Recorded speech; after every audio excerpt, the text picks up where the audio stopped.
और इन दोनों एड्स में आपको कहीं पर नजर नहीं आया होगा कि इन ब्रांड्स ने अपने आप को आइसक्रीम कहा हो। ये आइसक्रीम क्यों नहीं कहते? क्योंकि आइसक्रीम बनती है खालिस दूध से, क्रीम से, मक्खन से। अगर उसमें ये चीजें डालेंगे तो वो आइसक्रीम होगी, और अगर उसमें ये चीजें ना डालें तो उसको आइसक्रीम नहीं कह सकते। मेरे वो नाजरीन जिन्हें याद हो कि आज से को 15-20 साल पीछे चले जाएं तो यम्मी आइसक्रीम का और वॉल्स का एक केस अदालत में चला था, जो कि यम्मी आइसक्रीम वो केस जीत गई थी। किस वजह से? कि यम्मी आइसक्रीम वाले ये दावा करते थे कि आइसक्रीम वो है, हमारे प्योर फूड रूल्स के मुताबिक, हमारे कानून के मुताबिक आइसक्रीम उसको कहते हैं जिसमें दूध डाला गया हो, जिसमें मक्खन इस्तेमाल किया गया हो, जिसमें क्रीम इस्तेमाल की गई हो, उसको आइसक्रीम कहेंगे। और अगर वो वेजिटेबल फैट से तैयार की जाए, वेजिटेबल फैट क्या चीज है?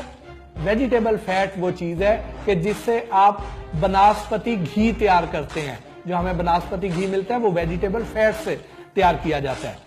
तो अगर उसमें वेजिटेबल फैट इस्तेमाल की गई हो, अगर उसमें वे पाउडर इस्तेमाल किया गया हो, या उसमें स्किम मिल्क पाउडर इस्तेमाल किया गया हो, तो इस तरह की चीजों से अगर कोई चीज तैयार की जाएगी तो उसको आइसक्रीम नहीं कह सकते हैं। तो इस वजह से इन लोगों ने अपना नाम फ्रोजन डेजर्ट रख लिया, या किसी ने क्रीमी डिलाइट्स रख लिया, या कुछ और नाम दे दिया, लेकिन आइसक्रीम नहीं कहा। ये लोग तो इस बात पर चले गए, लेकिन इन्होंने एड इतने अच्छे बनाए, इन्होंने लोगों को बेवकूफ इतनी आसानी से और इतने अच्छे तरीके से बनाया कि लोग इसको आइसक्रीम ही समझते रहे। और वो माएं अपने मासूम बच्चों का मुस्तकबिल अपने हाथों से पैसे देकर तबाह करती रहीं। उनको आइसक्रीम के नाम पर ये वेजिटेबल फैट यानी वनस्पति घी, वेजिटेबल पाउडर, वे पाउडर, इससे बनी हुई चीजें खिला खिलाकर। मैं ये बात ऐसे नहीं कह रहा। अगर आपके घर में इस तरह का कोई भी ब्रांड मौजूद है, ये ब्रांड मौजूद है, तो आप इस डब्बे को उठाएं, इसके ऊपर ये आपके सामने पूरा उसका फ्रंट है, इस पर कहीं मुझे पढ़ा दें कि इन्होंने अपने आप को आइसक्रीम कहा हो। ये इसके ऊपर कहीं आइसक्रीम नहीं लिख रहे हैं। अब हम आते हैं इनकी दूसरी साइड पर, दूसरी साइड पर भी सेम वही चीज है।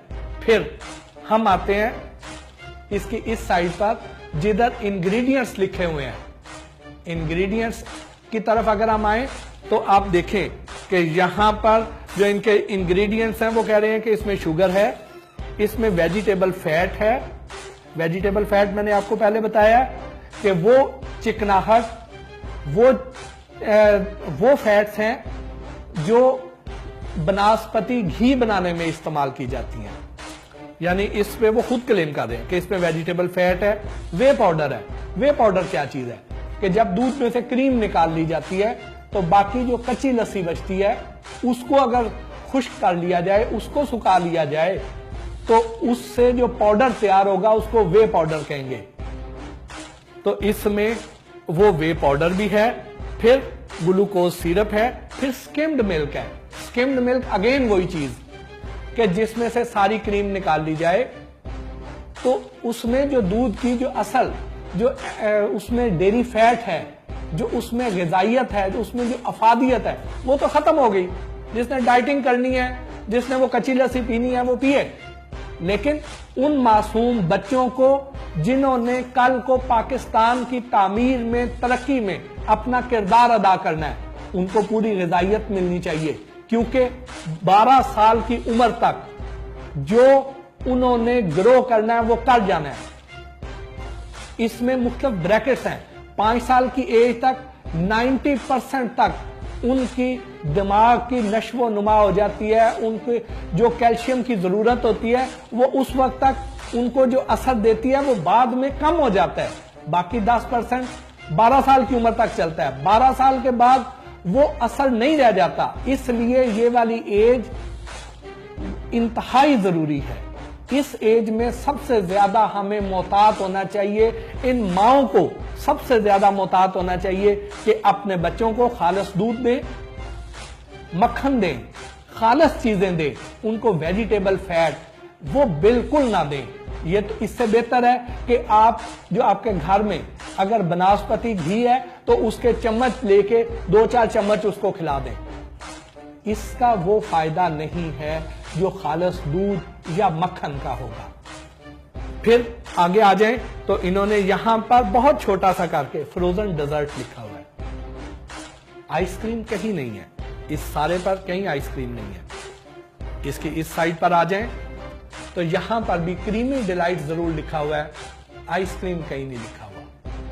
अब हम आते हैं एक दूसरे ब्रांड की तरफ। ये इन्होंने एक नया फ्लेवर लॉन्च किया है, यकीनी तौर पर मजेदार भी बहुत होगा, लोग बहुत शौक से खाएंगे भी। लेकिन बात फिर अफादियत की आती है। अफादियत कोई नहीं है। मैं ये नहीं कहता कि इसका कोई बहुत ज्यादा नुकसान होगा, नुकसान तो शायद ना हो, लेकिन फायदा नहीं है। नुकसान उन मासूम बच्चों को है जिन्होंने दूध समझ के इसको कंज्यूम करना है, उन माओं को है जिनकी आगे नस्लें तबाह हो जाएंगी, उजड़ जाएंगी। नुकसान उनको है जिनको धोखा दिया जा रहा है। ये डिसेप्टिव एडवर्टीजमेंट है, गुमराहकुन इश्तिहारबाजी है। यहां पर पंजाब फूड अथॉरिटी को भी इसका नोटिस लेना चाहिए, कंपटीशन कमीशन ऑफ पाकिस्तान को भी इसका नोटिस लेना चाहिए कि कतन ऐसी चीज की इजाजत ना दें जिससे लोग ये समझें, इससे तासुर ले कि हम ये दूध और क्रीम वगैरह खा रहे हैं। इसकी तरफ ना जाएं, इसकी बजाय खालस दूध की तरफ आए। इस पे भी आप देख लें कि पूरे फ्रंट पर उन्होंने अपना नाम दिया और अंजीर दिया, कुछ नहीं लिखा। उसके बाद आप आ जाएं इनके इंग्रेडिएंट्स की तरफ। इसके इंग्रेडिएंट्स में भी इसी तरह शुगर है, वेजिटेबल फैट है, स्किम्ड मिल्क पाउडर है, ग्लूकोज सिरप है, वे पाउडर है। ये वही इंग्रेडिएंट्स हैं जो आपको मैं पहले बता चुका हूं। वे पाउडर कोई फायदा नहीं है इस चीज का, स्किम्ड मिल्क का भी कोई फायदा नहीं है, और वेजिटेबल फैट वो चीज है जिससे बनास्पति घी तैयार होगा। अब इधर भी देख लीजिए, इधर भी देख लीजिए, कहीं पर कुछ नहीं लिखा हुआ, ना ही इनके टीवी कमर्शियल में, ना ही इनकी प्रोडक्ट्स पे। तो अब फैसला